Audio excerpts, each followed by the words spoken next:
નમસ્કાર. વેબિનારમાં જોડાયેલ દરેકનું સ્વાગત છે.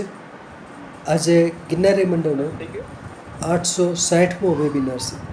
આજના વક્તા છે અમદાવાદના ડૉક્ટર જે.એન. પુરોહિત સાહેબ, જેઓ આપણને કૃમિ માટે આયુર્વેદિક સારવાર ભાગ 1માં વિવિધ કૃમિ વિશે માહિતી આપશે અને એના આયુર્વેદિક ઉપચારો સારવાર વિશે પણ માહિતી આપશે. આજે ગિરનારી મંડળ વોટ્સએપ ગ્રુપને 10 વર્ષ પૂરા થયા છે.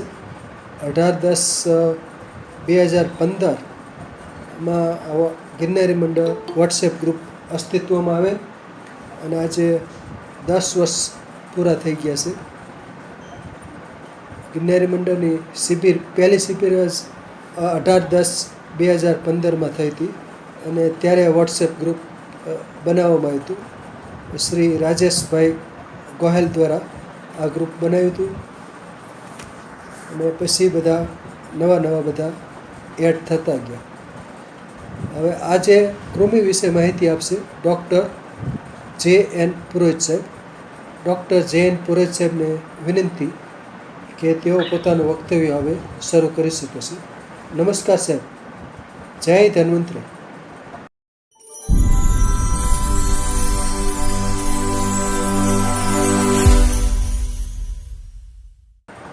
જય ધન્વંતરી સાહેબ, નમસ્કાર. ખૂબ ખૂબ અને આખા ગિરનારી મંડળ વતીથી આપનું સ્વાગત તો બધા રૂબરૂ ન કરી શકીએ, પણ માનસિક રીતે આ ગ્રુપના 10 વર્ષના સમય દરમિયાન આપે જે ગ્રુપની અંદરની નિસ્વાર્થ ભાવનાથી પ્રગતિશીલ બનાવ્યું છે તે બદલ આખા ગ્રુપ વતી હું આપનો ઋણી છું અને આપનો આભારી પણ છું. ખૂબ ખૂબ સાહેબ તમને ધન્યવાદ છે. આજનો દિવસ ત્રિપર્વ દિવસ છે.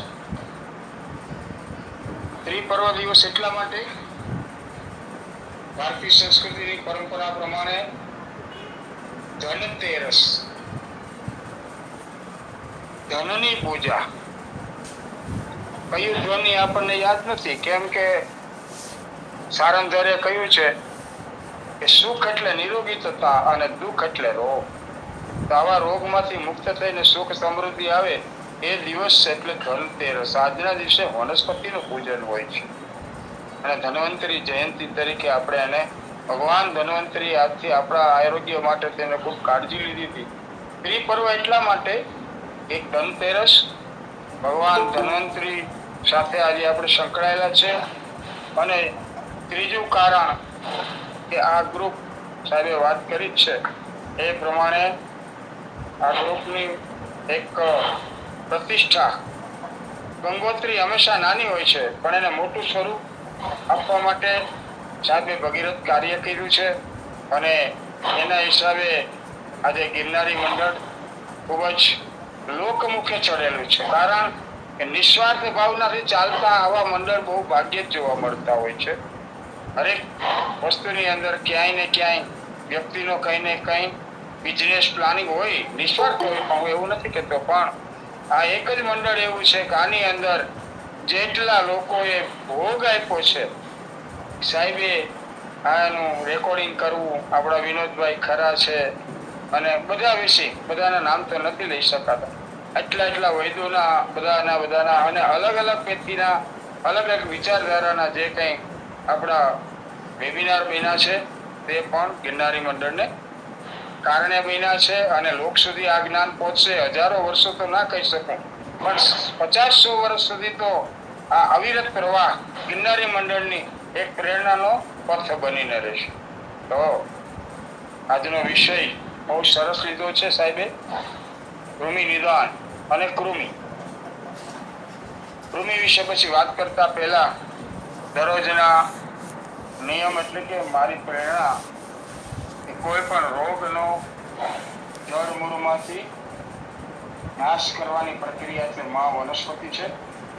તો આ વર્ષના એન્ડનો કદાચ મારો છેલ્લો વેબિનાર છે, તો માને ખૂબ ખૂબ વંદના કરી વનસ્પતિને કે અમારું જીવન સદાય આજ ધન્વંતરી તેરસના દિવસે અમને બધાને ખૂબ જ પ્રેરણા આપશો અને આપનો ઉપયોગ કરી અને અમે વિશ્વને નિરોગી બનાવીશું. ઓમ આયુર્વેદાય નમઃ.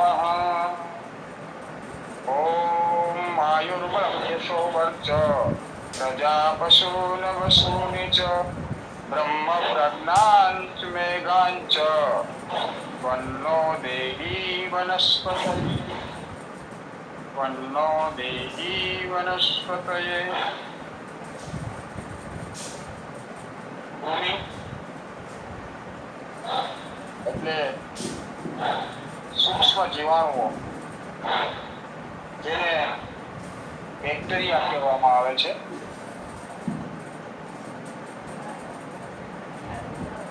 સેલ અને બેક્ટેરિયા, કોષ અને જીવાણુ, આ બે વસ્તુથી આપણા શરીરનું બંધારણ થયેલું હોય અને સૂક્ષ્મતાથી સૂક્ષ્મ માઇક્રોની અંદર જ્યારે એને ચેક કરવામાં આવે ત્યારે આપણે એને જોઈ શકીએ એવા સૂક્ષ્મ જીવાણુ એટલે જેમાં બેક્ટેરિયા, વિષાણુ, લીલ, ફૂગ, પ્રજીવો, કૃમિ, રિક્ટેશિયા, માઇકોપ્લાઝ્મા તેમજ અતિશય સૂક્ષ્મ પ્રાયોન્સ અને વાયરોઇડ્સ, આ બેનો પણ સમાવેશ થાય છે જેને આપણે નરી આંખે જોઈ નથી શકતા. આવા સૂક્ષ્મ જીવાણુઓ આ સૃષ્ટિ ઉપર અનેક જગ્યાએ જોવા મળે છે. નિદાનની દ્રષ્ટિએ બાહ્ય અને અંદર, અભ્યંતર, બાહ્ય એટલે બહાર, અભ્યંતર એટલે અંદર, એવી રીતે કૃમિની બે જાત જોવા મળતી હોય છે. તો કૃમિ વિશેની આપણે વાતોમાં આગળ વધશું. કૃમાશ્ચ દિત્રા પ્રોક્તા બાહ્યાભ્યંતર મેદત બહિર્મૂલમ કપાશૃંગ જન્મ મેદાર ચતુર્વિદ નામતો વિષ્ટિ વિદ્યા બાહ્યસ્તત્ર મલો.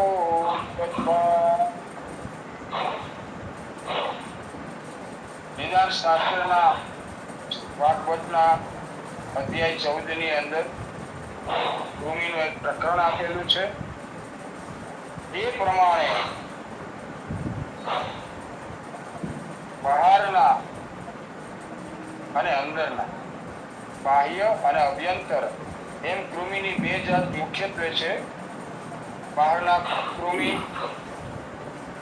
મળ, પરસેવો, કફ, લોહી અને વિષ્ટા. વિષ્ટાને ચરક, મળ એટલે આપણે રેક્ટમની અંદર હોય તે, અને વિષ્ટા શબ્દ પક્ષીઓની ચરકની સાથે સંકળાયેલો છે. મળ વિષ્ટા પણ જેને કહેવામાં આવે છે. આ બધા પદાર્થોમાંથી કૃમિ ઉત્પન્ન થતા હોય છે. મુખ્યત્વે 4 જાતના અને તેમના વિષ નામ આપેલા છે. તેમાં મળમાંથી, પરસેવામાંથી ઉત્પન્ન થનારા જે કૃમિ છે એ મુખ્યત્વે બહારના કૃમિ તરીકે ઓળખાય છે.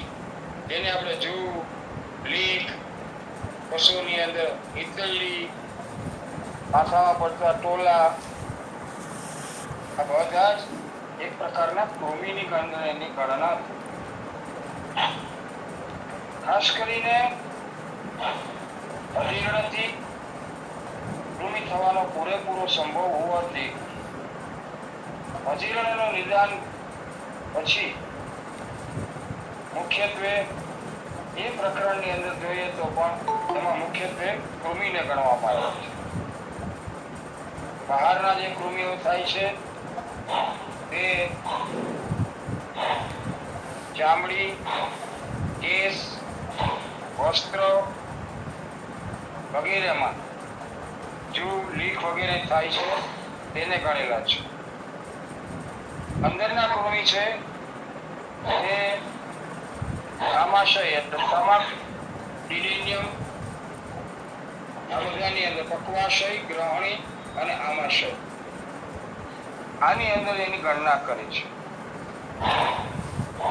મગજમાંથી નાક દ્વારા નીકળે છે તે 10 ભેદથી 2 પ્રકારના છે, પરંતુ કારણ ભેદથી 4 પ્રકારના થાય છે.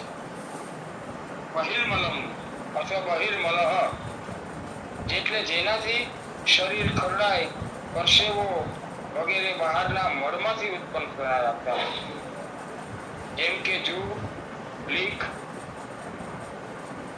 આવા જુદા જુદા કારણોથી 4 થાય છે. કેટલાક બહારના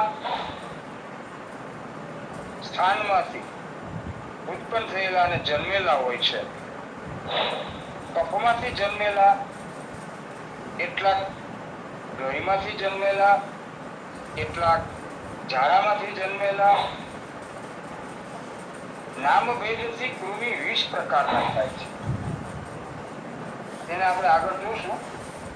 20 ઉપરાંત બીજા અતિ સૂક્ષ્મ કૃમિને તરફજીએ સહજ સંજ્ઞાવાળા કયા છે.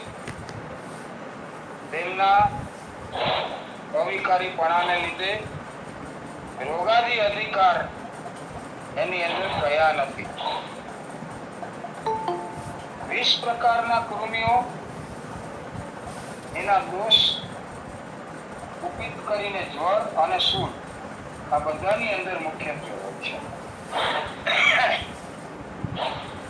20 જાતના કૃમિઓમાંથી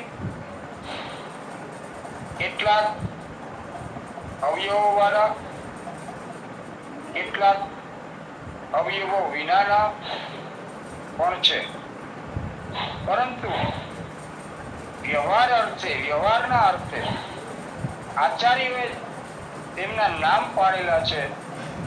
તેમાં જે બહારના મળથી ઉત્પન્ન થાય છે તેમાં યુક્કા એટલે જૂ અને લીખા એટલે લીખ, આ બંનેને રહેવાના આશ્રય 2 છે.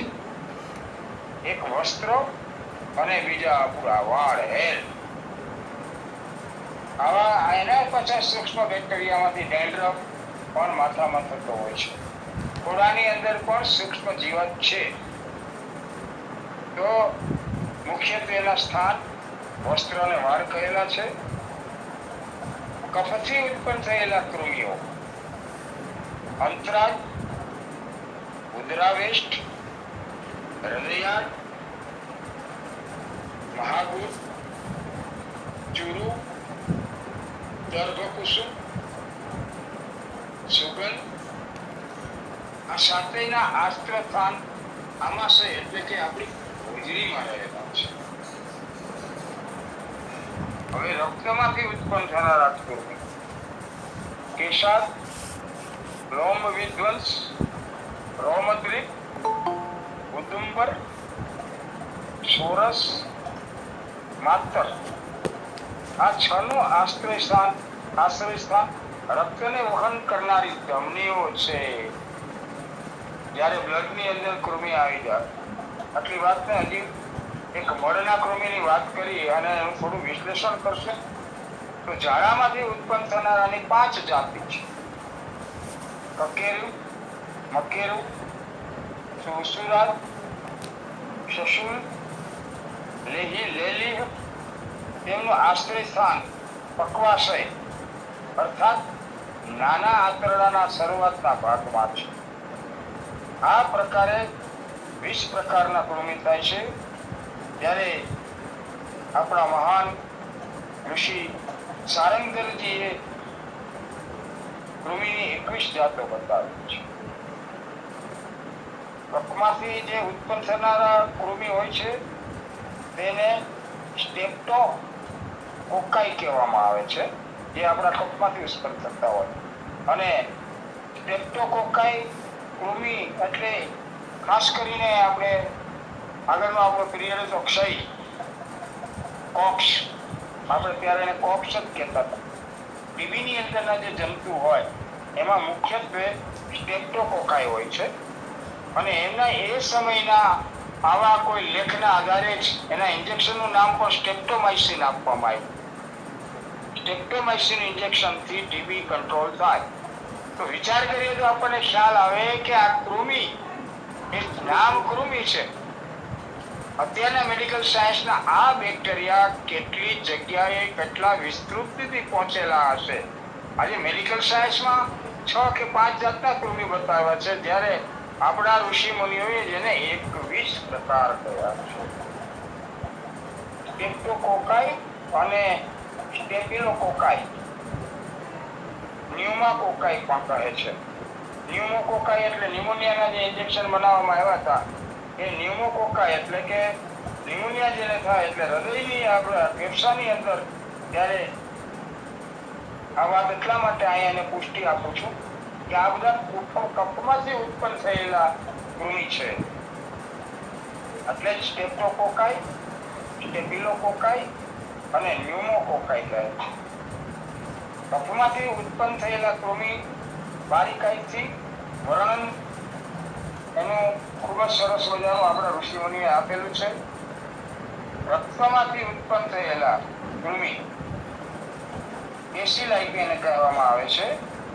એની પણ વિસ્તૃતીકરણ માહિતી આપણા આયુર્વેદિક સ્થાનમાં મળેલી છે. તો આ પૃથ્થકરણ પ્રમાણે માધવ નિદાન ચરક રિક્ષાને બદલે પીપલિક નામ આપ્યું છે માધવ નિદાનની અંદર ચરકે. અને સુશ્રુતે તેને કફ સમુદ્રભવ કૃમિના એક જ પ્રકારને પીપલિક નામ આપ્યું છે. સુશ્રુતે આપેલા બીજા નામોમાં પણ ચરક, વાઘભટ, માધવ અને સારંગધરે પણ એક સરખા જ એને ગણાવેલા છે. બહુ સરસ આજનો વિષય છે. સુશ્રુતે કફશુદ્ધભવ, ગર્ભપુષ્પ, મહાપુષ્પ, પ્રવીણ, ચિપિટ અને પીપલિક અને દારૂણ આટલા કૃમિ વિશેની ચર્ચા આપણી સુશ્રુત સંહિતાની અંદર જોવા મળે છે. રક્તોદ્ભવ, કેશાદ, રોમાદ, નખાદ, દંતાદ, તીક્ષ્ણ, કુષ્ઠજ અને પરિસર. સુશ્રુતે બાહ્ય મળમાંથી ઉત્પન્ન થયેલા બાહ્ય કૃમિની ગણના એ સમયમાં નથી કરી, છતાં પણ સંખ્યા તો 20 જ આપી છે. પણ એના જે નામ છે એ નામને આપણે બાહ્ય કૃમિ તરીકેના કયા નામ છે તેના વિશે આપણી પાસે બીજા રૂપોમાં સારંગધરજીએ આપણને સમજાવ્યું અને ચરકમાં પણ સમજાવવામાં આવ્યું. સારંગધરે સ્થૂળને બદલે મલૂન નામ આપ્યું છે અને વિષને બદલે 21 પ્રકાર ગણાવીને સ્નાયુકા નામના 21મા કૃમિનો ઉલ્લેખ આપણને સારંગધરજીએ આપ્યો. અને સમયાંતરે સુશ્રુતજીએ જે આપણને વર્ણન કર્યું, પછી ચરકજી, પછી સારંગધર, પછી અત્યારના આપણા તમામ માધવ નિદાન છે, પદેજી છે, ભાવ પ્રકાશ નિઘંટમાળા છે, બધાની અંદર નવા સુધારા કરતા કરતા કરતા આપણે કૃમિની જાતો વિશે જાણ્યું. આધુનિક યુગમાં આપણે એટલે બેક્ટેરિયા કહીએ છીએ. તો જેના જેટલા પ્રકાર બતાવ્યા છે આપણને એ બધા જ કૃમિઓ વિશેનું નોલેજ ફક્ત આયુર્વેદ શાસ્ત્રએ આપણને આપ્યું છે. અને એના સ્થાન પણ બતાવ્યા છે કે કયા કયા સ્થાનમાં કેવા પ્રકારના કૃમિ થાય.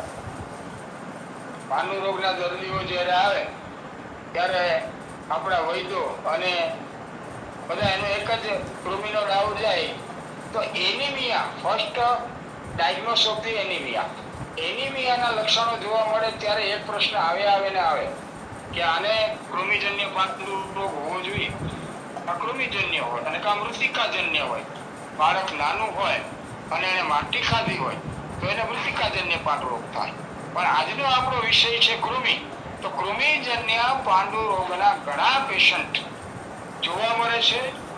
અને એનિમિયા સરકારશ્રીએ એના માટે ખૂબ કટિબદ્ધ થયા અને બાળકોની અંદરથી એનિમિયાને નાબૂદ કરવા ઘણા બધા એના સંગઠનો ચલાવ્યા, પણ મૂળ એનિમિયાનો પ્રકાર આ રીતે હોય છે. અને કૃમિ દ્વારા એનિમિયા આવેલા બાળકો મોટી ઉંમર સુધી એનું બાહ્ય લક્ષણ જોવાથી પણ આપણને ખ્યાલ આવી જતો હોય છે. જ્યારે મેજર કોમ્પ્લિકેશનની અંદર એનિમિયા આવે તો ત્યારના જે કૃમિઓ હોય છે એને લીધે ખાસ કરીને HB ડાઉન થતું હોય છે. HB ઉપર એનિમિયાની વધારે ઇફેક્ટ આવતી હશે. ત્યાર પછી એનિમિયા કૃમિજન્ય હોય તો એના કારણે બોડીને જેટલું ડેવલપમેન્ટ થવું જોઈએ એ પણ ન થાય, અને કૃમિ દ્વારા અનેક જગ્યા ઉપર આપણે હમણાં કહ્યું ને કે રેક્ટમ થી સ્ટમક, રેક્ટમ, પક્વાશય, આમાશય અને ફેફસા બધાની અંદર કૃમિઓ હોય છે. તો આવા કૃમિ વિશે આપણે આગળ વાત કરશું. બહારના મળમાં થનારા કૃમિઓ આકૃતિ અને રંગમાં વધારે પડતા ધોળા કે રાતા તલ જેવડા હોય છે, જે જંતુઓ વાળ અને વસ્ત્રમાં રહે છે. તેનામાંથી જેમને ઘણા એટલે કે 6 પગ હોય છે એને જૂ કહેવાય છે, માથાના ટોલા. અત્યારે તો આપણે એના 6 પગ જોવાય તો ભેંસને ગોતવી પડે, ભેંસની અંદર ટોલા જોવા મળે. અત્યારે માણસની અંદર તો ખરેખર ઈશ્વરની કૃપાથી બધા જ સારું જીવન જીવવા લાગ્યા છે. ખોરાક પાણીમાં ફરક થયા છે, ખાસ કરીને સ્વચ્છતામાં ફરક થવાને કારણે પણ કૃમિ ઉપર કંટ્રોલ આવ્યો છે. મુખ્ય ખોરાક તરીકે સવારે ગોળ કે બાજરાનો રોટલો ખાતા હતા અને મહેનત કરતા ત્યાં સુધી કૃમિ નહોતા થતા. પણ આ પ્રકારના મિષ્ટાન ખાય અને પ્રમાદની જેમ જે લોકોના બેઠાડું જીવન હોય તેમને ખાસ કરીને આવા કૃમિ જોવા મળતા હતા. ઘણું કરીને લીખો સાવ નાની હોય છે. આ બંને જાતના કૃમિ સમજવા જેવી વાત છે. માથામાં ઉંદરી, પોલિયો, ખંજવાળ અને ગાંઠો. આજે જનરલ ઘણા બધા લોકોની કમ્પ્લેન હોય છે કે અમારા શરીરમાં ગાંઠો ખૂબ નીકળે છે. એમાં પણ કૃમિ જવાબદાર છે. ઇચિંગ, ખજવાળ, અર્ટિકેરિયા આ પ્રોબ્લેમના કારણે પણ આપણે પીડાતા હોય છે, જેને સિરસ પણ કહેવામાં આવે છે, શીતપિત્ત પણ કહેવામાં આવે છે. આની અંદર પણ પરસેવાના સૂક્ષ્મ બેક્ટેરિયા જવાબદાર હોય છે. હિલવાળા સ્ટેશનમાં જાવ તો પણ થાય ને અતિ ગરમીમાં પણ આનો પ્રકોપ થતો હોય છે.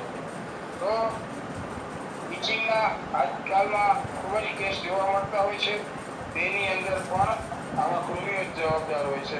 ઇચિંગના સ્થાન પણ ઘણા બધા છે, ત્યાં પણ કૃમિઓ હોય છે, જેના વિશે આગળ વાત કરીએ તો બાહ્ય જે કૃમિ છે કદ જેટલા પ્રમાણવાળા, આપણે એના સ્થાન વિશે પણ વાત કરી. સફેદ, કાળા ઘણા બધા પ્રકારના થતા હોય છે. અને વસ્ત્રમાં હોય છે તે અંબરમ અને બહુપદા, બહુ પગવાળા હોય છે. આ ઉપરથી આ પ્રાચીન કાળની વાતો છે. આપણને આ વાતો કરવા પાછળનું કારણ એ છે કે આવા કૃમિઓ હોવાથી આપણા શરીરમાં શું થાય. અત્યારે કદાચ બાહ્ય સ્વરૂપે ન દેખાતા હોય અને સૂક્ષ્મ સ્વરૂપે હોય પણ ખરા કે જેને આપણે જોઈ ન શકતા હોય, તો આની ઉત્પત્તિમાંથી અજીર્ણ થાય, ભૂખ ન લાગવી, અથવા તો એનોરેક્સિયા, અથવા તો ખાધેલો ખોરાક પાચન ન થાય. અજીર્ણ થાય એટલે અનડાઇજેશનની અંદરથી અનેક પ્રકારના રોગો આપણને થતા હોય છે. તેમાં પણ આપણા કૃમિ જવાબદાર છે. પરસેવામાંથી આવતા કૃમિ લીખ સ્વરૂપે ઉત્પન્ન થતા હોય છે, જેને સ્વેદજ તરીકે કહેવામાં આવે. આપણો જન્મ 4 પ્રકારથી થાય: યોનજ, અંડજ, સ્વેદજ અને ઉદ્બીજ. આ 4 પ્રકારમાં જે સ્વેદજ પ્રકાર બતાવવામાં આવ્યો છે એની અંદરથી આ લીખ અને જૂ એ પરસેવામાંથી ઉત્પન્ન થતા કૃમિ છે. અને એ જ કૃમિ એટલે એ સ્વેદજ કહેવામાં આવે છે. અને એનો ઓરિજિનલ પ્રકાર છે એ આપણા 4 પ્રકારના જીવો કેવી રીતે આવે છે એમાં બતાવે. ઉદ્બીજ એટલે વનસ્પતિ, ઝાડમાંથી. અંડજ એટલે અંડામાંથી, અને મનુષ્ય બધા યોનજમાંથી ઉત્પન્ન થતા. એમાં જે ઉદ્બીજ નામના સ્વેદજ નામના જીવાત્માઓ છે એ જ એટલે આ જૂ અને લીખ કહેવામાં આવે. અભ્યંતર કૃમિ અને એના નિદાન વિશે વાત કરશું થોડી. આજે આપણે ફક્ત કૃમિને સમજવાની વાતો કરશું અને સમય રહેશે તો પછી એની સારવાર વિશે પણ વાતો કરશું. અજીર્ણ થયા છતાં તેમાં ભોજન કરનારને હંમેશાને માટે ગળ્યા અને ખાટા પદાર્થો ખાનાર અને કઢી થતા તેવા પ્રવાહી પદાર્થોનું સેવન કરનાર, ગોળ તથા લોટના પદાર્થોને જમનાર, કસરત નહીં કરનાર, દિવસે ઊંઘનાર અને વિરુદ્ધ ગુણવાળા પદાર્થોનું એકત્ર આહાર કરનારને અભ્યંતર કૃમિ કરમિયા થાય છે. આ બધાને કારણે અનેક પ્રકારના બીજા રોગો હોય છે. આપણે આ વસ્તુને સમજતા આજે વેબિનાર દ્વારા તો આપણે એને સમજી શકીશું, પણ આ બધા રોગ જે થતા હોય એમાં કૃમિ છે એની બહુ ભાગ્યે જ બધાને ખબર હોય કે કૃમિને કારણે આવા રોગો થાય. મૂળ એનું અજીર્ણ છે.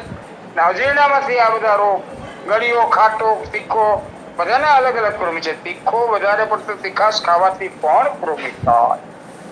આર્ય વિષક ની અંદર પદેજી એનું ખૂબ સરસ વર્ણન કર્યું છે, એને પણ આપણે ન્યાય આપશું. તો અજીર્ણમાં જે ભોજન કરે તેને અજીર્ણ ભોજી કહેવાય. મધુરા અમ્લ નિત્ય એટલે કે સતત મધુર અને અમ્લ રસનું ભોજન કરે, અથવા તો વિરુદ્ધ એટલે દૂધની સાથે અનેક પ્રકારના દૂધની સાથે ન લઈ શકે એવા વિરોધી આહારથી અમુક પ્રકારના કૃમિ ઉત્પન્ન થતા હોય છે. મધુર પદાર્થો અને ખાટા પદાર્થો જે લોકો રોજ ખાય છે તેને અંદરના કૃમિ થાય છે. તે ઉપરથી સમજવાનું રહ્યું કે ખટાશ વાળા ખોરાક, ફરસાણ, મિષ્ટાન આ બધું રોજ ખાવા માટે હિતકર નથી. અને ખાસ આપણે સવારમાં ઉઠીને પહેલી વહેલી કૃમિની દવા એટલે ચા પીએ છે, ત્યાંથી જ આપણી મિષ્ટાનની શરૂઆત થાય. ને ગળ્યા પીણા દિવસમાં અત્યારે તો આગ્રહ કરીને 5-5, 10-10 રકાબી પીવા વાળા વ્યક્તિઓનું કૃમિ. આપણે એક જ કૃમિ સમજીએ, પેટની અંદરના જીવડા કઈડે એટલે આપણે એને કૃમિ ગણીએ, પણ આપણે વણરાવ્યા 21 પ્રકારના કૃમિની અંદર ઓલ ધ બોડી કોમ્પ્લિકેશન, હરેક પ્રકારના રોગ હોય છે ને એ આની સાથે સંકળાયેલા છે. ન્યુમોનિયા પણ આની સાથે સંકળાયેલો છે, લંગ્સ પણ આની સાથે સંકળાયેલા છે, ક્ષય, કોક્સ, ટીબી જેને કે ટ્યુબરક્લોસિસ જેવા રોગમાં પણ કૃમિ સંકળાયેલા જ છે. આજના વિષયને બહુ સરસ ન્યાય આપ્યો છે સાહેબે કે કૃમિનો વેબિનાર રાખ્યો છે. તો આગળ ઉપર આપણે વાત કરશું. અડદના લોટની વાનગીઓ, ખારા પદાર્થો, ગોળ, વધારે પડતા શાકભાજી થી બહુ ઉપયોગ કરવાથી રેક્ટમની અંદર, આપણા સ્ટૂલની અંદર એટલે વિષ્ટામાંથી ઉત્પન્ન થનારા કૃમિ વધારે થતા હોય છે. અડદના લોટને શા માટે લીધો હશે? અડદ તો આપણો ખાદ્ય પદાર્થ છે, પણ અડદ પચવામાં ભારી છે. પદેજીએ અને સુસુ સંહિતામાં કહ્યું છે 72 કલાક સુધી પણ અડદ પાચન ના થાય. તો આવા અડદને પાચન કરવા માટે થઈ અને આપણે શુક્રવારે હલકો આહાર લઈને શનિવારે અડદ ખાવાનું કહ્યું છે. તો અડદમાંથી ઉત્પન્ન એક પ્રકારના કૃમિ ઉત્પન્ન થતા હોય છે. હવે અડદના લોટમાંથી મિષ્ટાનમાં શું બને? તો કે ઈમરતી, અડદના લોટની જલેબી બનાવવામાં આવે, અડદિયા બનાવવામાં આવે. આ બે સ્વીટનેસ ની અંદર આવતા હોય છે. અને આપણે ખારા પદાર્થ તરીકે જોઈએ તો અત્યારની સાઉથ ઇન્ડિયન વાનગીઓ જેટલી ચોખામાંથી બને એની અંદર પણ અડદનો લોટ નાખવામાં આવે. તો આજના દિવસે અડદની વાત આવી અને કાલે એટલે કાળી ચૌદશના દિવસે આપણે કલકલીઓ કાઢીએ એટલે 7 વડા બધા છે અને આપણે બહાર મૂકવા જાય અને બધા અડદની લોટના વડા ખાય. તો એવા એનું શું મહત્વ હશે? જો એક બાજુ શાસ્ત્રની શંકા છે કે અડદની વસ્તુ ખાવાથી કૃમિ થાય, અને એક બાજુથી આપણા ધર્મના વિજ્ઞાનની અંદરના આયુર્વેદ વિજ્ઞાન એવું કે કાળી ચૌદશના દિવસે અડદના લોટના વડા ખાવા જોઈએ. અડદ મૂળ તો બૃહદ છે, પચવામાં ભારી છે, પણ સિદ્ધાહાર, શાસ્ત્રએ એને સિદ્ધ આહાર કયો છે. પેરાલિસિસ સ્ટ્રોક થયો હોય ને એને અડદના લોટના વડા ખાવા, આવું શ્રી શંકરદાસજી પદેએ આર્યભિષેકમાં બતાવેલું છે. કાળા મરીને સંચલ નાખવાનું. તો કાલના દિવસે અડદ ખાવાથી આપણી અંદરનો વાયુ હોય, મગજની અંદરના સૂક્ષ્મ વાયુને ઓછો કરે અને લોકોને લકવો ન થાય, પેરાલિસિસ ન થાય, એની આગવી એક મેડિસિન તરીકે એને લેવામાં આવે. પણ અડદના લોટના વડાનો વધારે પડતો ઉપયોગ કરવાથી આપણી જઠરાગ્નિ બલાબલ શબ્દનો એટલા માટે ઉપયોગ કર્યો છે કે શાસ્ત્રે એવું કહ્યું, દેશ કાળ ઋતુ ને વય, આ વસ્તુ જોઈને માણસની બલાબલ જોઈને સારવાર કરવી. તો આપણે પોતે વિચારવું જોઈએ કે મારી પાચન શક્તિ કેવી છે, ડાયજેશન સિસ્ટમ કેવી છે, અજીર્ણ કેટલું છે, એ પ્રમાણે અડદનું સેવન કરવું જોઈએ. તો અડદનું સેવન કરવાથી પણ આપણી અંદર એક પ્રકારના કૃમિ ઉત્પન્ન થતા હોય છે. ત્યારબાદ નોનવેજ માંથી કૃમિ ઉત્પન્ન થતા હોય છે. ત્યારબાદ ગોળ, દૂધ, દહીં, શેરડી, સિરકો, આ બધાના અતિ આહારથી કફમાંથી ઉત્પન્ન થયેલા કૃમિ થાય. યાદ કરીએ તો ખ્યાલ આવે, 21મી સદી મુંબઈના ડોક્ટરો દૂધ બંધ કરાય. શું કામ બંધ કરાયું? કે દૂધમાંથી પણ એક બેક્ટેરિયા ઉત્પન્ન થાય અને એની પણ એલર્જીથી માણસને કોમન કોલ્ડ અથવા તો અસ્થમેટિક બ્રોન્કાઇટિસ થવાના ચાન્સીસ છે. એટલા માટે થઈ અને આજના વિષયને ન્યાય આપીએ તો કફમાંથી જે કૃમિ ઉત્પન્ન થાય એમાંથી અનેક પ્રકારના રોગો થાય. થવાનું કારણ શું? તો કે વિરુદ્ધ આહાર, નોનવેજ, દૂધ વધારે પડતું, અપક્વ ખોરાક, લીલા ચણા, વધારે પડતા શાકભાજી ખાવાથી લોહીમાંથી ઉત્પન્ન થનારા કૃમિ થાય. શાસ્ત્રની મર્યાદાને સાથે રાખીને આપણે વાત કરી રહ્યા છીએ. આ માધવ નિદાન વિભાગની અંદર સરસ મજાનો આનો લેખ બતાવ્યો કે શાકભાજી ખાવા, એવું તો આજનું મેડિકલ સાયન્સ કહે છે. કાચા શાકભાજી ખાવા, કાચા શાકભાજીમાં જેટલા બેક્ટેરિયા વધારે પડતા રહેલા હોય એટલા પકાવેલા શાકમાં ન હોય, એટલે જ શાકને પકાવીને ખાવું. આ આપણા પ્રણાલિકા વૈદ્યાચાર્યોએ બનાવેલી છે. શાકભાજી, લીલા ચણા, આ બધામાંથી લોહીના કૃમિ ઉત્પન્ન થાય છે. ત્યારબાદ કૃમિ વિશેષજ્ઞ નિદાન વિશેષમાહ માસેત્યાદિ, કૃમિ થવાનું કારણ આ કહે છે. સુશ્રુતના મતે અયવ, વિયવ, કિપ્ય, ચિપ્ય, દંડુપદ, ચુરુ અને દ્વિમુખ, આમ 7 જાતના કૃમિઓ આપણા રેક્ટમની અંદર સ્થૂળ એટલે કે વિષ્ટામાં ઉત્પન્ન થતા હોય છે. સફેદ તથા સૂક્ષ્મ હોય છે. ઘણી વખત નરી આંખે જોઈ શકાય એવા પણ હોય છે. પીડા કરે છે અને ઘણું કરીને રેક્ટમની દિશા બાજુ ગતિ કરે છે. એટલે ઘણી વખત નાના બાળક એવું કહેતા હોય છે કે મને પાછળ એનલની અંદર ખંજવાળ આવે છે અને ત્યાં કૃમિ હોય છે, અને એ રેક્ટમ બાજુ આવ્યા પછી એની હલનચલનની ક્રિયાના હિસાબે અંદર ઇચિંગ થતું હોય છે. નાના બાળકો ખાસ કરીને આવી ફરિયાદ કરતા હોય છે અને મોટામાં પણ આ વસ્તુ જોવા મળતી હોય છે. કેટલાક કૃમિઓ જાડા છે. રેક્ટમમાં થતા કૃમિઓ શરીરની અંદર કેવા પ્રકારના રોગોને લાવે? તો કે એક તો દુખાવો, શૂળ, પેઇન, પછી મંદાગ્નિ, અગ્નિની મંદતા કૃમિને કારણે થઈ શકે છે. અને આજે વધારે પડતા આપણને આવા રોગ જોવા મળે. શૂળ એટલે વેદના ગણો, પેઇન ગણો, જે ગણો. અગ્નિની મંદતા, મંદાગ્નિ, ઘણી વખત હું બોલ્યો છું કે all complication mother of the મંદાગ્નિ. આ મંદાગ્નિને કારણે મંદતા આવે, ચહેરા ઉપર ફિકાશ, જે લાલી હોવી જોઈએ, ચાર્મિંગ હોવી જોઈએ.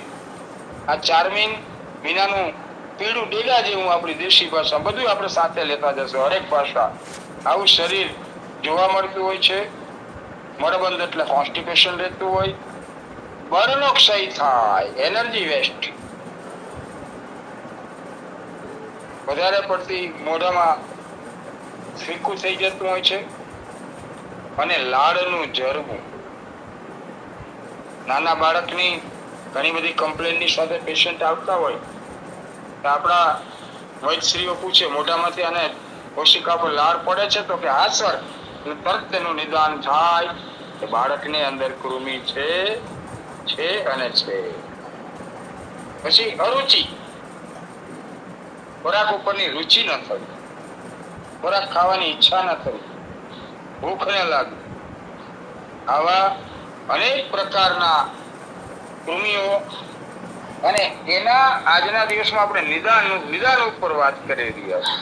કારણ કે ડાયગ્નોસ હશે તો સારવાર થશે, નિદાન પછી સારવારને મહત્વ આપવામાં આવે.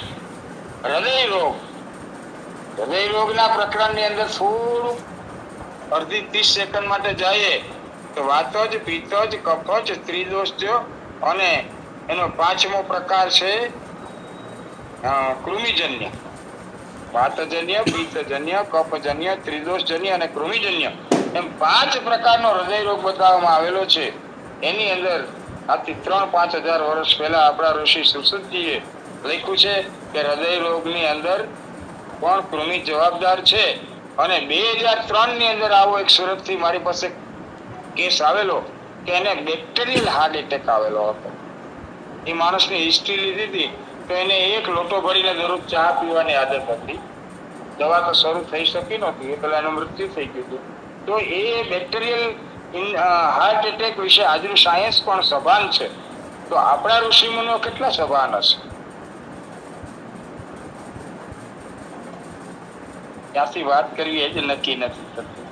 બળક્ષય, જેનામાં બળનો ક્ષય થાય, આવા લોકોને આપણે 43 મગજના કહેતા હોય છે.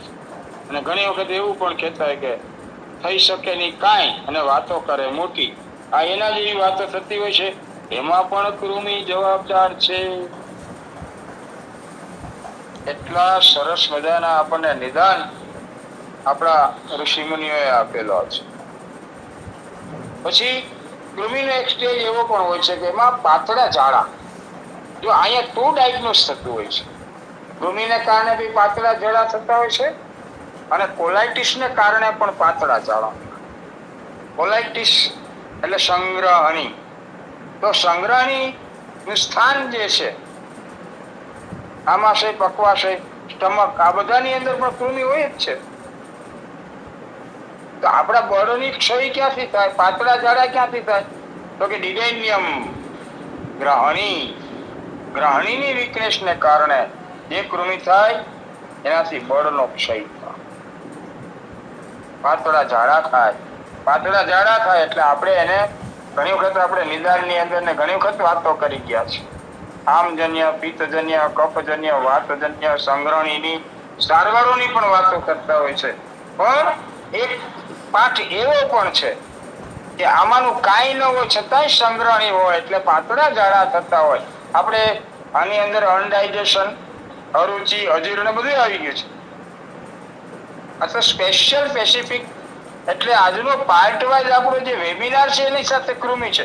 પણ કૃમિ એવો કયો રોગ છે જેમાં આપણે એના વેબિનારોમાં આપણને સાંભળવા નથી? હરેક રોગની જ્યારે વાત ચાલતી હોય ત્યારે 1 કલાકના પૂર્ણ કરવાના હિસાબે આપણે રોગની વાત કરતા હોય. પણ એના બેઝિકલી જો આપણે તપાસ કરીએ તો ગ્રહણી એટલે કોલાઇટિસ. કોલાઇટિસના મૂળમાં જાય તો બેસેલરી ડિસેન્ટ્રી અને એમેબિક ડિસેન્ટ્રી, આ 2 પ્રકારના મરડા, જંતુજન્ય મરડા, કૃમિજન્ય મરડામાંથી જ સંગ્રહણી નિર્માણ થાય. અને એના પાયાની અંદર પણ કૃમિ જ છે, બેક્ટેરિયા જ છે. તો એક ગંડુપદ નામના કૃમિઓ હોય છે કે સેજ રેડનેસ ઉપરના હોય છે અને બહુ ભાગ્યે જ થતા હોય છે. ઘણા બધા નાની વયમાં 10 થી 12 વર્ષની ઉંમરમાં એક અળસિયા જેવું કૃમિ ઘણા બધા બાળકોને નીકળતું હોય છે અને જોયેલું પણ હોય છે. ઘણા બધા લોકોએ આમાંથી પણ એમને અનુભવ હશે કે આવા મોટા કૃમિ પણ બાળકોને નીકળતા હોય છે. 5 ઇંચ, 6 ઇંચ, 7 ઇંચ સુધીના હોય છે અને એના કારણે રેક્ટમની અંદર ઇચિંગ થતું હોય, રેક્ટમની અંદર ખંજવાળ આવે, ઇચિંગ થાય. એટલે એના કારણે આપણને ખબર પડે. ત્યારબાદ સૂળ થતું હોય, પેટમાં ગળગળાટ થાય, પાતળા પાણી જેવા ઝાડા થતા હોય છે અને અન્ન ખાવાની ઈચ્છા ન થાય. ત્યારે પણ આવા કૃમિઓ આપણા શરીરની અંદર ઘર કરી ગયેલા હોય એના વિશે આપણે વાત કરી શકીએ છીએ. ગર્ભપુષ્પ, મહાપુષ્પ, પ્રલૂન, ચીપીટ, પીપલિક અને દારૂણ એ 6 જાતના કૃમિઓ કફના સડામાં થાય. જ્યારે કફની અંદર સડો ઉત્પન્ન થાય, જો ઘણાના મોઢામાંથી વાસ આવતી હોય, એમાં દંતકૃમિ જવાબદાર હોય છે. એ વિષય પણ આપણો છે જ. કૃમિ, દંતકૃમિ વિશે દાંતના વેબિનારમાં આપણે વાત કરી ચૂક્યા છીએ. તો દંતની અંદરના કૃમિને કારણે પણ શરીરમાં સડો ઉત્પન્ન થતો હોય છે અને બેક્ટેરિયા ઉત્પન્ન થતા હોય છે. પાયોરિયા જેવા રોગની અંદર પણ કૃમિ જોવા મળતા હોય છે. આ બધા કફમાંથી ઉત્પન્ન થતા કૃમિ હોય છે. એના કારણે એક પ્રકારનો સડો એટલે ઇન્ફેક્શન થતું હોય છે. બેક્ટેરિયલ ઇન્ફેક્શનના જેટલા રોગો આપણા અત્યારની 21મી સદીના ડોક્ટરો દ્વારા કહેવામાં આવતા રોગોની અંદર એમ કહેવામાં આવે કે ભાઈ આપણે બેક્ટેરિયલ ઇન્ફેક્શન છે, તો એ બેક્ટેરિયા એટલે કૃમિ. નામ બદલ્યું છે. જેમ સુશ્રુતે ઓજાર બનાવ્યા સર્જરી માટેના, એના શેપ આજે એના એ જ છે, ખાલી એની ધાતુ બદલી છે. એમ અહીંયા નામ બદલે છે. બેક્ટેરિયલ કૃમિ ઇન્ફેક્શન અને વાયરલ ઇન્ફેક્શન, આ 2 પ્રકારના ઇન્ફેક્શન મુખ્ય હોય છે. તો આપણા વિષયમાં બેક્ટેરિયા છે એટલે આપણે બેક્ટેરિયલ કૃમિ વિશે વાત કરી રહ્યા છીએ. તો આવા બધા બેક્ટેરિયલ કૃમિ ઉત્પન્ન થતા હોય છે. અને એક વસ્તુ સાંભળીને એટલે આશ્ચર્ય થાય એવી વાત છે. બોન અને મેરો, મેરો એટલે મજ્જા, મજ્જાની અંદર પણ કૃમિ હોય છે. તે સૂક્ષ્મ આકારવાળા, સફેદ અને પાતળા હોય છે અને એ મજ્જાને ખાય. બોન મેરો, લોહીની સાથે ભળી ગયેલા કૃમિ એટલે લ્યુકેરિયા એટલે કે બ્લડ કેન્સર, માયલોમા મેલિગન્સી. આ બ્લડ કેન્સરની અંદર પણ આપણા મજ્જાની અંદરના જે કૃમિઓ ઉત્પન્ન થાય છે એ જવાબદાર છે. એનાથી આપણું HB ડાઉન થતું હોય છે અને WBC અપ એન્ડ ડાઉન થાય, અને જ્યારે એકદમ અપ થાય ત્યારે માણસનું મૃત્યુ નજીક આવી જતું હોય છે. નેત્રો, તાળવું અને કાન, આ બધાની અંદર પણ એક પ્રકારના કૃમિ ઉત્પન્ન થતા હોય છે.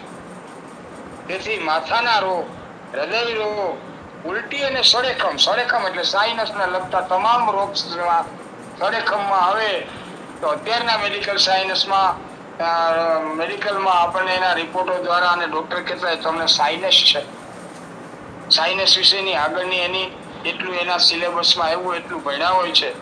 પણ ધન્યવાદ તો આપણા પરંપરાગત હોય, અનુભવી હોય, ડિગ્રી તો ઠીક છે, મહત્વની છે ને નથી સરકારી દ્રષ્ટિએ, પણ જે આપણા ઋષિ મુનિઓ અને જે આપણા પરંપરાગત લોકો પાસે આ નોલેજ પડેલું છે એ આજના મેડિકલ સાયન્સમાં આપણને ફક્ત એકાદ વસ્તુથી, જો સાયન્સ શેનાથી થાય તો કે એલર્જી હોય એના કારણે થાય.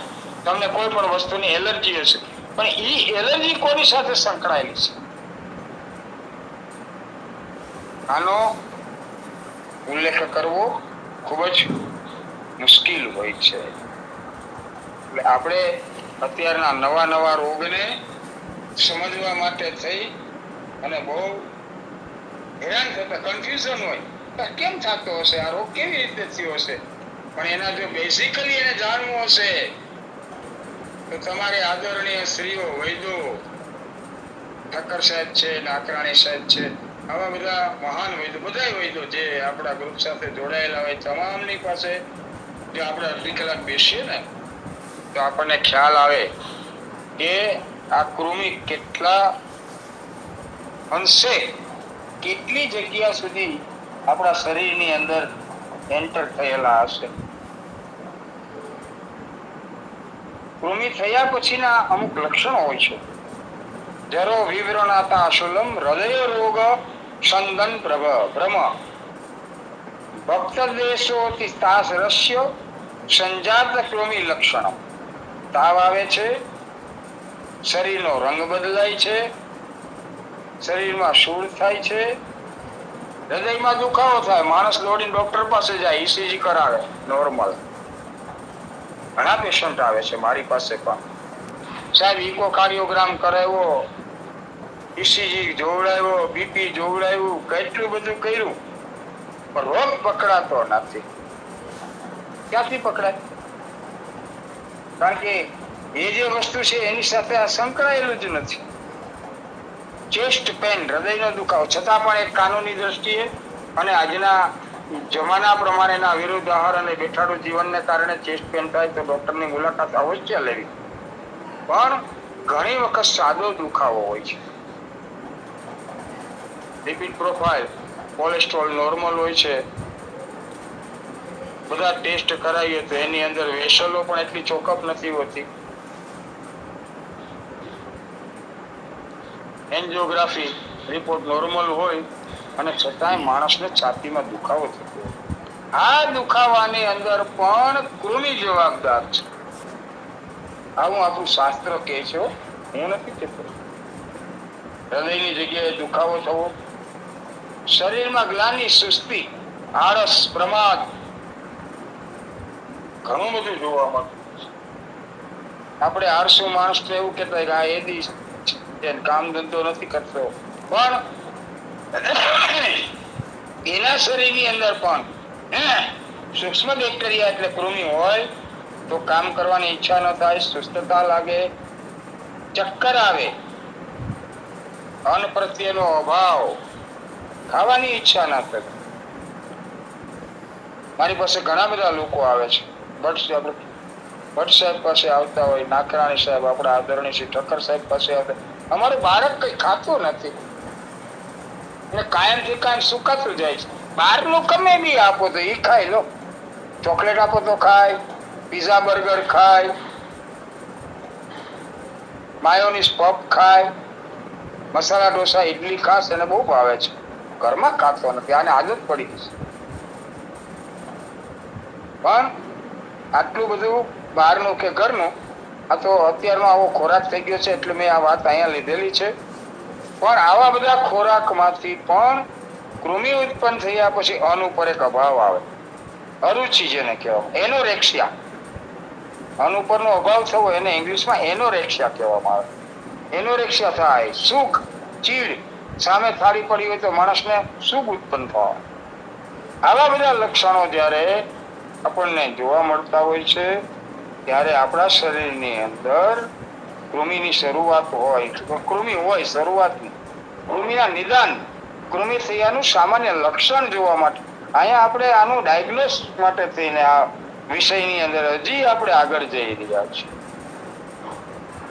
જ્વર ઇત્યાદિ, તાવ, આ બધા પણ કૃમિઓના લક્ષણ કહેલા છે.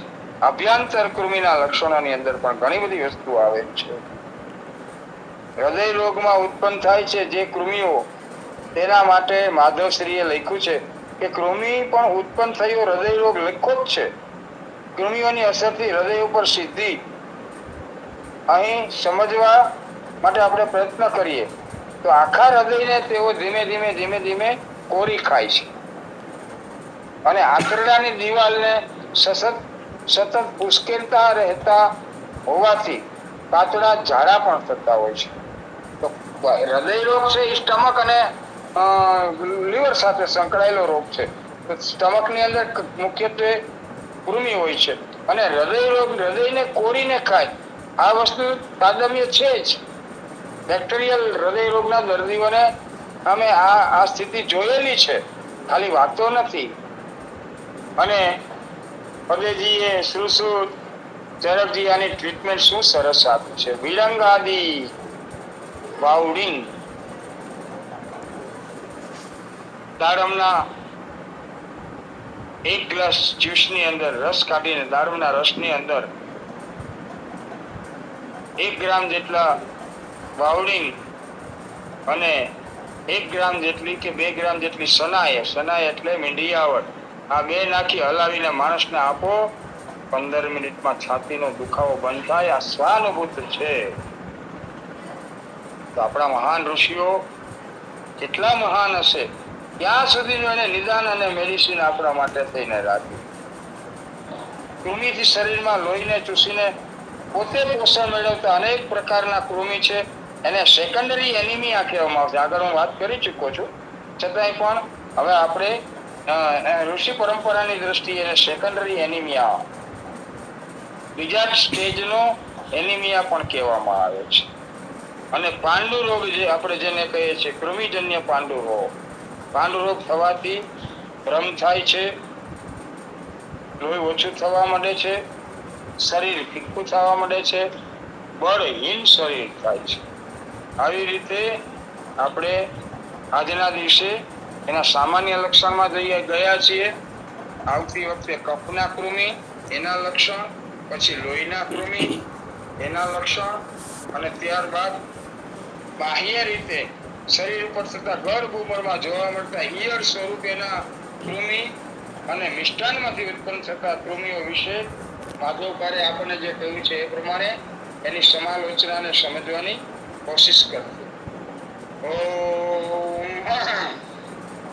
સર્વત્ર સુખિનઃ સંતુ સર્વે સંતુ નિરામયા સર્વે ભદ્રાણિ પશ્યન્તુ મા કશ્ચિત દુઃખમાપ્યુનાથ.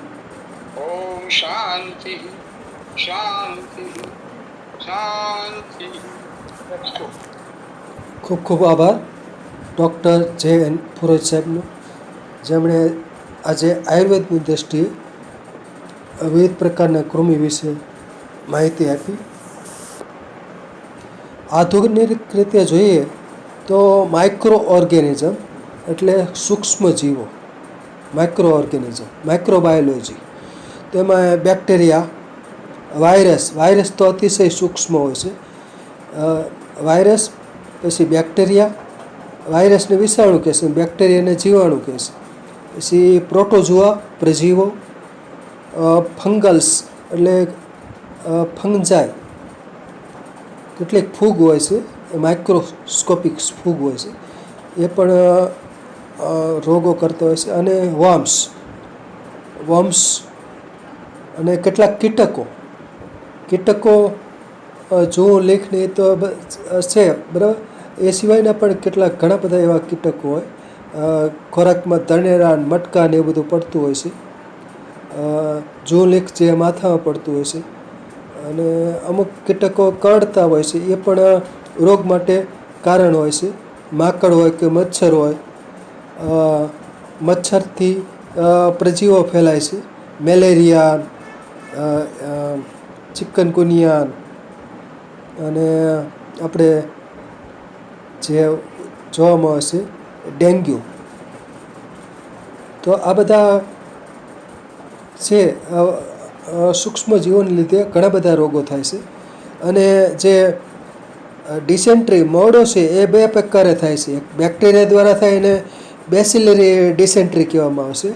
એક અમીબા એટલે કે પ્રજીવને કારણે થતું, જે અમીબા નામનું પ્રજીવને કારણે થતું અમોબિક ડિસેન્ટ્રી કહેવામાં આવશે. અને બીજા જે અમુક નિમેટોડ્સ છે, એ પણ કૃમિ કહેવાય છે. જેમ કે પટ્ટી કૃમિ, રાઉન્ડ વર્મ એટલે કે કરમિયા, ascaris, thread worm, whip worm, hook worm, tape worm, યકૃત કૃમિ. આ રીતના ઘણા બધા કૃમિના બધા પ્રકાર છે. ફાઇલેરિયાસિસ, હાથી પગું થાય છે, એના માટે પણ જે પ્રજીવો હોય છે એક જવાબદાર હોય છે. દાંતની અંદર જે બેક્ટેરિયા થાય છે, સ્પાયરોકિટ નામના બેક્ટેરિયા થાય છે, તેને લીધે પાયોરિયા કે દાંતમાં સડો થતો હોય છે. તો આ બધા હતા સૂક્ષ્મ જીવો, જે આધુનિક રીતે પણ અલગ અલગ માહિતી આપેલી છે. અને આયુર્વેદમાં તો જનરલ કૃમિ એટલે બધા માટી દ્વારા કે પાણી દ્વારા કે ખોરાક દ્વારા આપણને કૃમિ અસર કરતા હોય છે. એટલે ગંદુ પાણી હોય તો કૃમિ થતા હોય છે. અમુક પ્રકારના બેક્ટેરિયાને લીધે પણ થતા હોય છે. ટાઇફોઇડ છે તો સાલ્મોનેલા ટાઇફી નામના બેક્ટેરિયાને લીધે થાય છે. તો આ રીતના બેક્ટેરિયા, વાયરસ, પ્રોટોઝોઆ એટલે પ્રજીવ, પછી નિમેટોડ્સ એટલે બધા અલગ અલગ જે કૃમિ છે, રાઉન્ડ વર્મ, કરમિયા ને બધા. કરમિયા તો મોટા પણ થાય છે, અળસિયા જેવા મોટા થતા હોય છે. અને બાકી તો ઘણા બધા સૂક્ષ્મ કૃમિ પણ હોય છે. સરસ માહિતી મળી, ખૂબ ખૂબ આભાર. હવે વૈદ્ય શ્રી વિનોદભાઈ ઠક્કર સાહેબ બે શબ્દો કહેશે. ઠક્કર સાહેબ.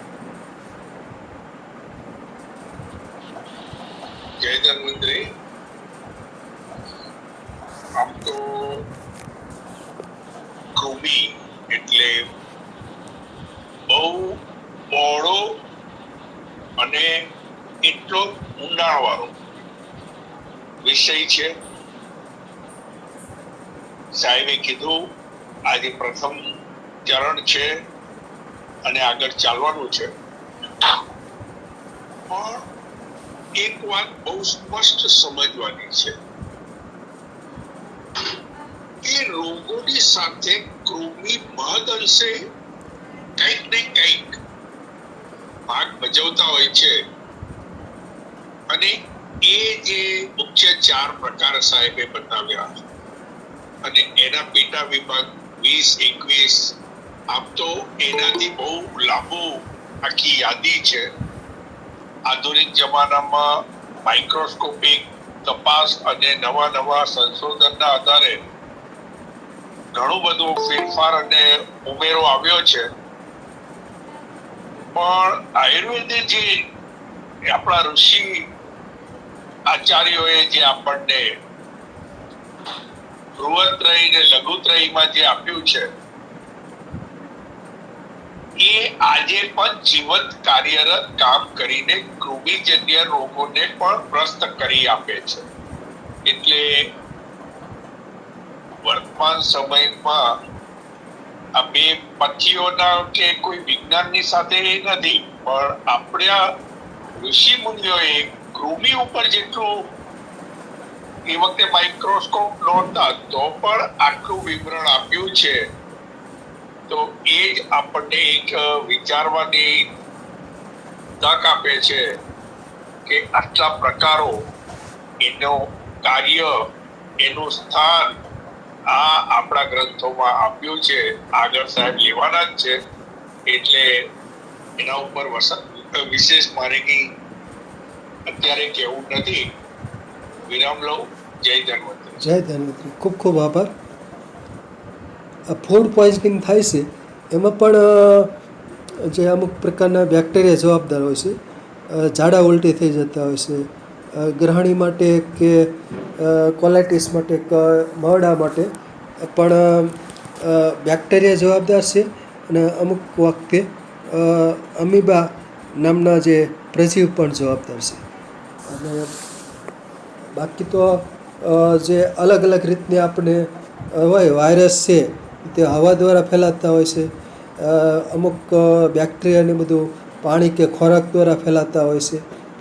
ફંગલ ઇન્ફેક્શન પણ થતું હોય છે, જે એ પણ ખરજવું કે દાદર કે ઘણા બધા જે ચામડીના રોગો થાય છે એના માટે વિવિધ પ્રકારની જે ફૂગ જવાબદાર હોય છે. તો સરસ રહ્યું વક્તવ્ય, સરસ માહિતી મળી કૃમિ વિશે. આભાર. જય ધન્વંતરી. જય ધન્વંતરી. સરસ.